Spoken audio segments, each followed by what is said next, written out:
RB channel subscribers அனைவருக்கும் வணக்கம். நம்ம சேனலில் தெரிந்த ஊர்கள், தெரியாத பல செய்திகள், தெரிந்த செய்திகள், தெரியாத பல ஊர்கள், உண்மை சம்பவங்கள், அனுபவங்கள், இதை வச்சு வீடியோக்கள் போட்டுக்கிட்டுருக்கோம். நம்ம வீடியோக்கள் பார்க்குறீங்க, சப்ஸ்கிரைப் பண்ணால் பார்த்துட்ருக்கீங்க, தயவுசெய்து சப்ஸ்கிரைப் பண்ணிட்டு பாருங்கள் அப்படிங்கிறத வச்சுட்டு பாருங்கள். இது கடந்த 8 மாதங்களுக்கு முன்பு எனக்கு நிகழ்ந்த நிகழ்வை நான் உங்களுக்கு ஓப்பனாக சொல்கிறேன். என்னென்ன, கோயம்புத்தூரில் இருக்கக்கூடிய தொழில்நகரம், இது எல்லாருக்குமே தெரியும். தொழில்நகரம் எதுக்குன்னு உருவாக்குனா, அங்கே பின்னலாடை நிறுவனங்கள் இருக்குது. தென்னிந்தியாவின் மான்செஸ்டர்மாங்க பின்னலாடை நிறுவனங்கள் மற்றும் உதிரி பாகங்கள் மற்றும் இந்த வீட்டு உபயோகப் பொருட்கள் எல்லாம் தெரிவிக்கக்கூடியது தான் கோயம்புத்தூர். அதனால தான் இன்றைக்கி கோயம்புத்தூர் இண்டஸ்ட்ரியல் ஏரியா, அதாவது தொழிற்சாலை நகரம்பாங்க. ஸோ இந்த தொழிற்சாலை நகரத்தில் எனக்கு நடந்த நிகழ்வு என்னென்னா, கிரைண்டர் கம்பெனி, அதாவது இப்போ வீட்டில் சாப்பாடுக்கு மாவு வழங்கினாங்களா, அந்த மாவு கமர்ஷியல், அதாவது வணிக ரீதியாகவும் சரி, வீட்டுக்கு வாங்கக்கூடிய இது எல்லாத்தையும் இருக்கக்கூடிய வாகனங்கள் பார்த்திங்கன்னா, உதிரி பாகங்கள் செய்யக்கூடியது பார்த்திங்கன்னா அந்த கிரைண்டர் கம்பெனி. அது மிக முக்கியமானது பார்த்திங்கன்னா, ஏன்னா இருக்கக்கூடிய எல்லா இடத்துலையும் லக்ஷ்மிங்கிற வெட் கிரைண்டர் இருக்கக்கூடிய லக்ஷ்மிங்கிறது ஒரு காமனாக பொதுவான ஒரு பிராண்டு. இதை வச்சு நீங்கள் எந்த பேர் வேணால் கீழே போட்டுப்பாங்க, அது அவங்களோட பொருத்தப்படுத்துறது. ஸோ இந்த டெக்னிக்கில் உங்களுக்கு ஐவி விசிட், ஏன்னா ஐவி விசிட் விடுறது ஆப்ஷன் சயின்ஸ் காலேஜுக்கு ஐவி விசிட் விடுறதே பெருசு. ஸோ இண்டஸ்ட்ரியல் விசிட் ஜஸ்ட் போய் உங்களோட நகரங்கள், தொழிற்சாலை நகரங்களை சுற்றி காமிச்சு, அதில் உங்களோட பகுதி இந்த தொழிற்சாலை நகரத்தில் இருக்கக்கூடிய வெட் கிரைண்டர் கம்பெனி தெரிஞ்சக்கூடிய இடத்துல எப்படி அவங்க போய் பார்க்குறாங்க அப்படின்னு சொல்லிட்டு அவங்கள்ட்ட ஒரு அப்பாயின்மெண்ட்டு கேட்குறேன்.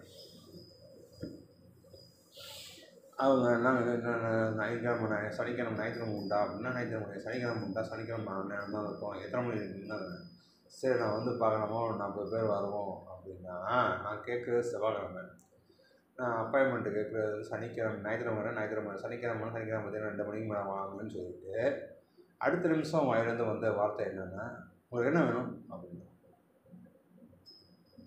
ஏன்னா லைவில் காமிச்சா தான் பசங்களுக்கு புரியும்னு சொல்லிட்டு தான் அந்த விஷயத்தை கேட்டேன். இதை அந்த இருக்கக்கூடிய ஆட்கள்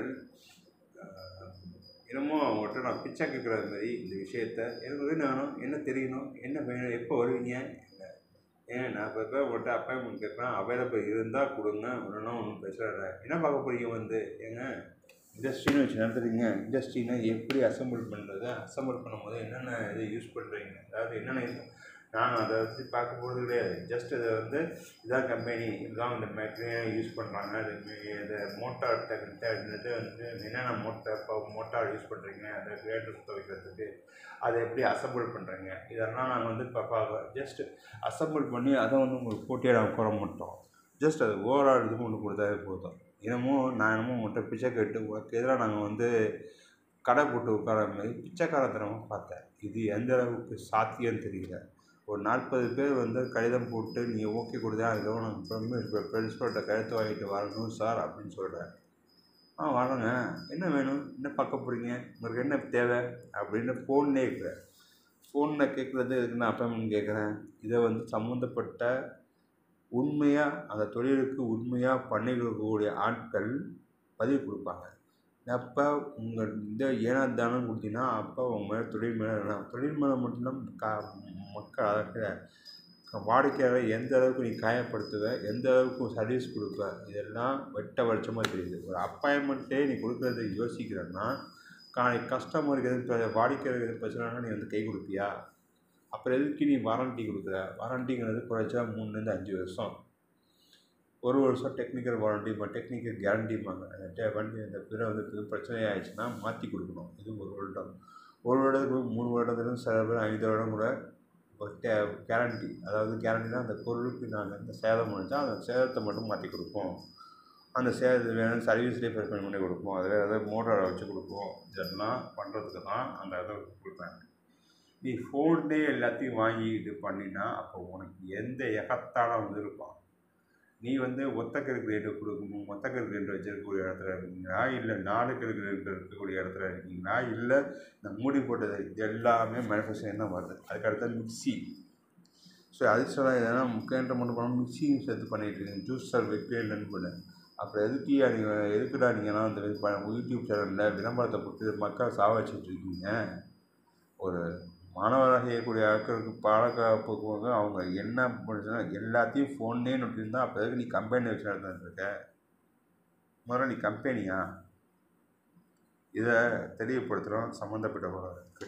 நான் எல்லாரையும் பொதுவாக சொல்ல, இந்தமாரி சில ஆட்கள் இருக்காங்க. இவங்க அந்த சம்மந்தப்பட்ட உண்மையாக நேசித்து தொழில் பண்ணுறாங்களா, அவங்க இந்த சங்கத்திலேருந்து நடவடிக்கை எடுத்து இந்தமாரி போலியான தேர்வு இருக்கக்கூடிய ஆட்களை கரையெடுத்தால் தான் அந்த இண்டஸ்ட்ரி உருப்படுங்கிறத வச்சுட்டு. ஏன்னா இப்போ என்ன லக்ஷ்மி கிரைண்டருங்கிறது, கோபி லக்ஷ்மிங்கிறது ஒரு பிராண்ட் நேம். அதுக்கு கீழே நீங்கள் என்ன பேர் வேணால் வச்சுக்கலாம். ஸோ கோபை லக்ஷ்மிங்கிறது ஒரு பிராண்ட் நேமாக போய் கீழே என்னென்ன விஷயம்னா ஜிஆர் கிரைண்டர்னு இருந்துச்சு, அது ஒரு பிராண்ட் அம்பாசிடர். அதுக்கு கீழே என்னென்ன பேர் வச்சுருந்தீங்க. இப்போ கோவை லக்ஷ்மிங்கிறது எல்லாருக்கும் தெரியும். கோவை லக்ஷ்மிங்கிறது கோவைனா கோயம்புத்தூர், லக்ஷ்மிங்கிறது ஒரு பிராண்ட் நேமு. அதுக்கு கீழே கப்பை சுப்பன் குப்பன் எந்த பேரும் வச்சுக்கோ, அது உங்களோட தனிப்பட்ட இது. ஸோ இதையே நீ பார்க்குறதுக்கு யோசிக்கிறேன்னா நாளைக்கு மக்களாகிய வாடிக்கையாளருக்கு எந்த அளவுக்கு நீ ரெஸ்பான்ஸ் கொடுப்ப, எந்த அளவுக்கு சர்வீஸ் பண்ணி கிழிப்ப அப்படிங்கிறத பார்த்துட்டு ஒழுங்காக இந்த ஃபீல்டில் நாங்கள் நினச்சிருக்கோம். இப்போ தலைமுறை திறமை 2ஆம் தலைமை பண்ணிகிட்டு இருக்கோம், 3ஆம் தலைமை பண்ணக்கூடிய ஆட்கள் இருக்காங்க, 4ஆம் தலைமை பண்ணக்கூடிய ஆட்கள் இருக்காங்க, 5 தலைமை பண்ணக்கூடிய ஆட்கள் இருக்காங்க. அவங்களாம் இந்தமாரி சில கருப்பாடுகள் உங்களுடைய இண்டஸ்ட்ரியில் நாங்களும் ஒரு கோயம்புத்தூரில் நாங்களும் இந்த லக்ஷ்மி கிரைண்டரை வச்சு அதுக்கு கீழே பதிவு பண்ணக்கூடிய நிறுவனத்தில் இருக்கோம், மக்களாகிய சர்வீஸ் கொடுத்துட்ருக்கோம் அப்படின்னு சொல்லி போலியப்படுத்தி அவங்களை எந்த அளவுக்கு காயப்படுத்துகிறாங்களோ இதெல்லாத்தையும் கண்காணித்து இந்த நபர்களும் கரையெடுத்தாலே இருக்கக்கூடிய கோவை லக்ஷ்மி கிரைண்டருடைய பேரை காப்பாற்றலாம் அப்படிங்கிற கோரிக்கையை வச்சுட்டு முடிக்கிறாங்க.